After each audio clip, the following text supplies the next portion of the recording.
Personal discipling relationships.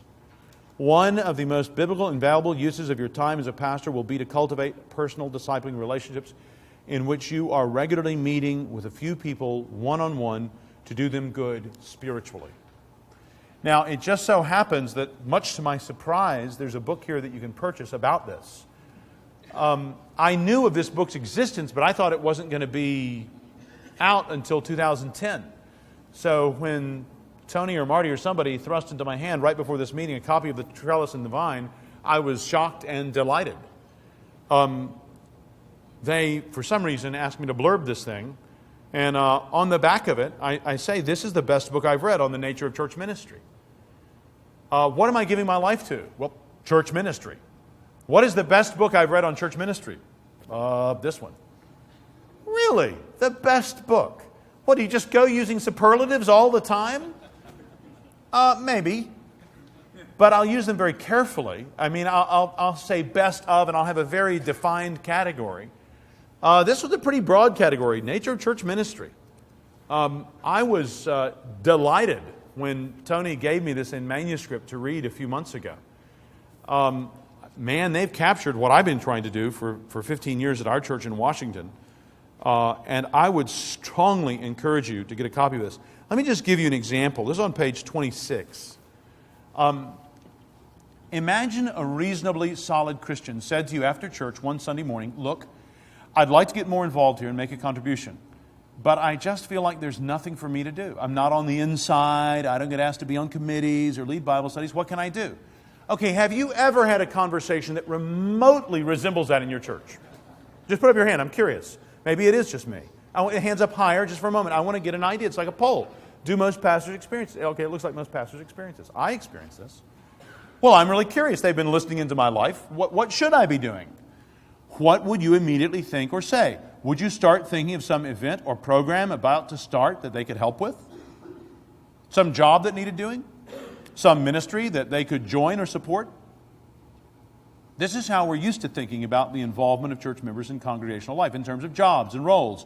Usher, Bible study leader, Sunday school teacher, treasurer, elder, musician, song leader, money counter, and so on. The implication of this way of thinking for congregation members is clear. If all the jobs and roles are taken, then there's really nothing for me to do in this church. I'm reduced to being a passenger. I'll just wait until I'm asked to do something. The implication for the pastoral staff is similar. Getting people involved and active means finding a job for them to do. In fact, the church growth gurus say that giving someone a job to do within the first 6 months of their joining your church is vital for them feeling like they belong. All right? So basically, Tony has been listening in to pretty much what I am being told in the books that I read. And perhaps you too have been given that advice. But then he has this very interesting expression that in the original Australian is, however.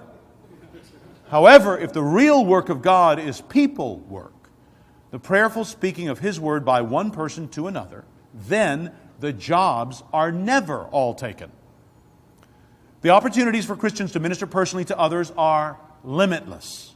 So you could pause and reply to your friend. See that guy sitting over there on his own? That's Julie's husband. He's on the fringe of things here. In fact, I'm not really sure whether he's crossed the line yet and become a Christian. How about I introduce you to him, and you arrange to have breakfast with him every other week and read the Bible together? Or see that couple over there? They're both fairly recently converted and really in need of encouragement and mentoring. Why don't you and your wife have them over and get to know them and read and pray together once a month? And if you still have time and want to contribute some more, start praying for the people in your street. And then invite them all to a barbecue at your place. That's the first step towards talking with them about the gospel or inviting them along to something. Of course, there's every chance that the person will then say, but I don't know how to do those things. I'm not sure I'd even know what to say or where to start. To which you reply, oh, that's okay. Let's start meeting together and I can train you. Now, if you're a pastor reading this book, your reaction at this point might be something like this. Okay, right.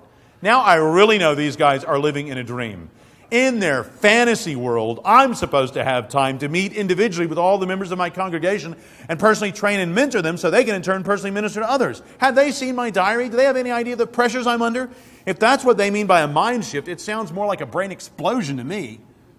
Well, we haven't seen your diary, by which they mean your schedule. But if it's anything like most pastors' diaries, we know very well the pressure you're under, and in due course, we'll get to the nitty-gritty of how these sorts of mind shifts play out in the day-to-day life of real churches. However, There is some vital biblical work to be done first. To understand the scriptural foundations for refocusing our ministries around people rather than structures, we have to go back and re-examine our core assumptions about what God is doing in our world and how He is doing it, who He's using to do it, and what it means for Christian discipleship and ministry. And that's what he goes on and explains. That's what the church is. Friends, that's an exact description of what I try to do pretty much every Sunday at our church after the service at the door. I am trying to get Christians together in ministry, in gospel ministry, in each other's lives individually.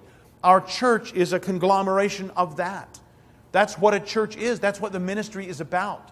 Causing that to happen, which is far more than simply you're preaching excellent sermons. And I don't know of a better book to tell you to look at than this one, The Trellis and the Vine. It's just come out. Friends, I encourage you, if you want to think more about one-to-one ministry as a basic part of your pastoral ministry, of your shepherding, not just you doing it all yourself, because that's of course unrealistic, but you teaching your people so that they will be equipped to do that with each other, so you get this kind of wonderful domino effect running out in every direction. That's what you want your congregation to be, and this book can help to cast a vision for that and instruct you practically on how you can do that. All right? Clear? Unpaid advertisement there. I just really think this is going to help you in being able to have that kind of ministry. And you know what? That is so important. I don't even need to say anything else myself about that.